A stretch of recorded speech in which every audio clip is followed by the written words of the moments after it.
ditempuh oleh Bapak Bintang Irianto. Wassalamualaikum warahmatullahi wabarakatuh.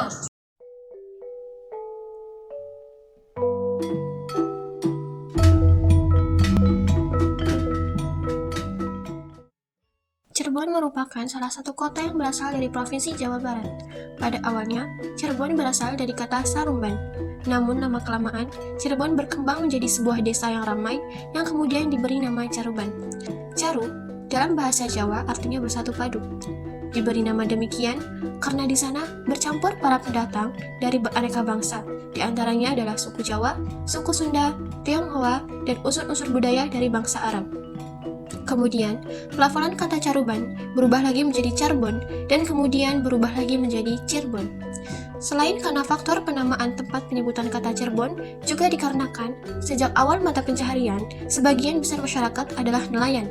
Maka, berkembanglah pekerjaan mereka menangkap ikan dan rebon atau udang kecil di sepanjang pantai, serta pembuatan terasi, petis, dan garam. Dari istilah inilah, kota Cirebon dikenal dengan sebutan kota udang, yang artinya ci adalah air dalam bahasa Jawa dan Cirebon adalah udang.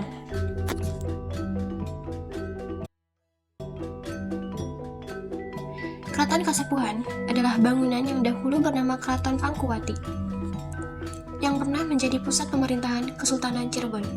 Keraton ini memiliki museum yang cukup lengkap dan berisi benda pusaka serta lukisan koleksi kerajaan. Salah satu koleksi yaitu kereta Singa Barong yang merupakan kereta kencana Sunan Gunung Jati. Kereta tersebut saat ini tidak lagi dipergunakan dan hanya dikeluarkan pada tiap 1 Syawal untuk dimandikan. Bagian dalam keraton ini terdiri dari bangunan-bangunan utama yang berwarna putih. Di dalamnya terdapat ruang tamu, ruang tidur, dan singgasana raja. Keraton Kasepuhan berisi 2 kompleks bangunan bersejarah, yaitu Dalam Agung Pakungwati yang didirikan pada tahun 1430 oleh Pangeran Cakrabuana dan kompleks Keraton Pakungwati sekarang disebut sebagai Keraton Kasepuhan yang didirikan oleh Pangeran Mas Zainul Arifin pada tahun 1529 Masehi. Pangeran Cakrabuana bersemayam di Dalam Agung Pakungwati, Cirebon. Keraton Kasepuhan dulunya bernama Keraton Pakungwati.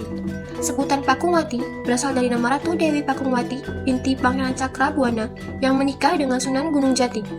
Ia wafat pada tahun 1549 dalam Masjid Agung Sang Cipta Rasa dalam usia yang sangat tua. Nama dia diabadikan dan dimuliakan oleh nasab Sunan Gunung Jati sebagai nama keraton, yaitu Keraton Pakungwati yang sekarang berubah menjadi Keraton Kasepuhan. Di dalam bagian keraton terdapat pendopo-pendopo yang memiliki jumlah tiang yang berbeda-beda.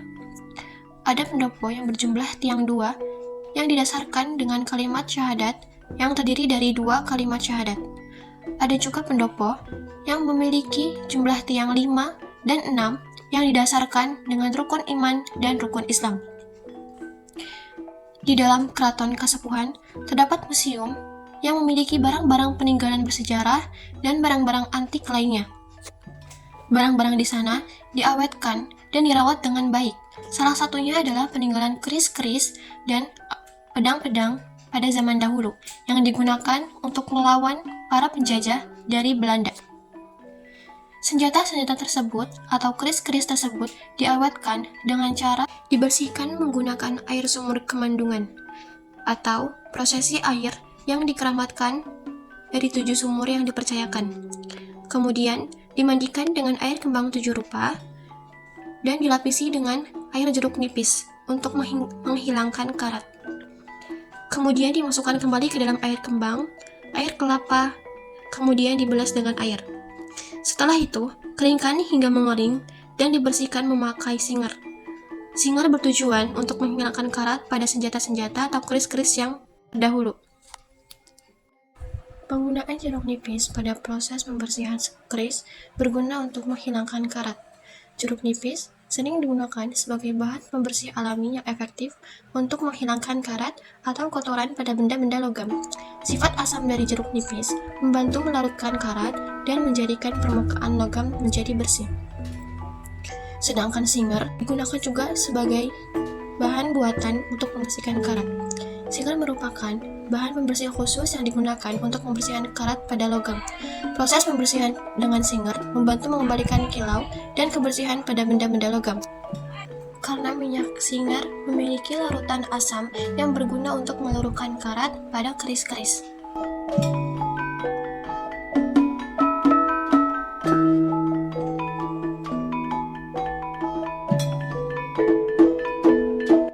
Pada bagian bangunan keraton, tembok-tembok yang berdiri itu dibuat tanpa bantuan semen, melainkan tembok-tembok itu berdiri dengan menggunakan metode taposan atau menggosokkan permukaan batu bata dengan batu bata yang lain sehingga permukaan batu bata tersebut menempel dengan sendirinya, dan ditambahkan putih telur serta getah aren agar permukaan batu bata menempel dengan erat.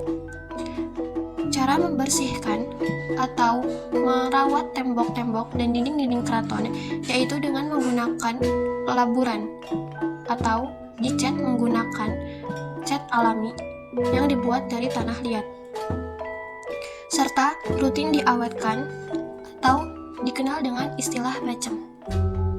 Begitupun pada kertas-kertas atau peninggalan-peninggalan yang berupa buku-buku pada zaman dahulu. Kertas-kertas bersejarah itu dibuat dari kertas pohon jati yang kualitasnya masih sangat bagus.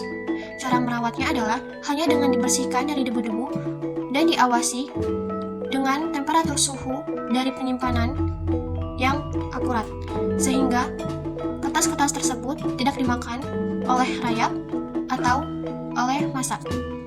Buku-buku tersebut juga kembali disampul atau dilapisi dengan cover yang baik.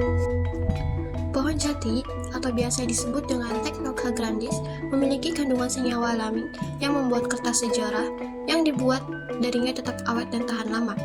Kayu jati ini mengandung senyawa polifenol seperti tanin dan kuinon yang bersifat antioksidan dan antimikroba, sehingga melindungi kertas dari kerusakan akibat oksidasi, jamur, dan bakteri. Selain itu, kayu jati juga kaya akan selulosa dan lignin yang menyumbang kekuatan dan keawetan serat, serta menjaga struktur kertas tetap kuat dan tidak mudah rapuh. Ditambah lagi dengan karakteristik kayu jati yang padat dan tahan terhadap cuaca, membuat kertas sejarah yang terbuat darinya tetap terjaga kualitasnya dalam jangka waktu yang panjang, meskipun disimpan dalam kondisi yang kurang ideal. Dalam hal ini, pihak keraton menyimpan kertas-kertas dari kayu jati pada suhu atau temperatur tertentu. Penyimpanan benda-benda yang dilakukan dengan memperhatikan suhu lingkungan yang tepat. Pengaturan suhu yang sesuai membantu menjaga keawetan dan keutuhan benda-benda keramat dari kerusakan akibat perubahan suhu yang ekstrim, serta menjaga kertas-kertas tersebut dari rayap-rayap yang akan memakan kertas tersebut seiring bertambahnya waktu.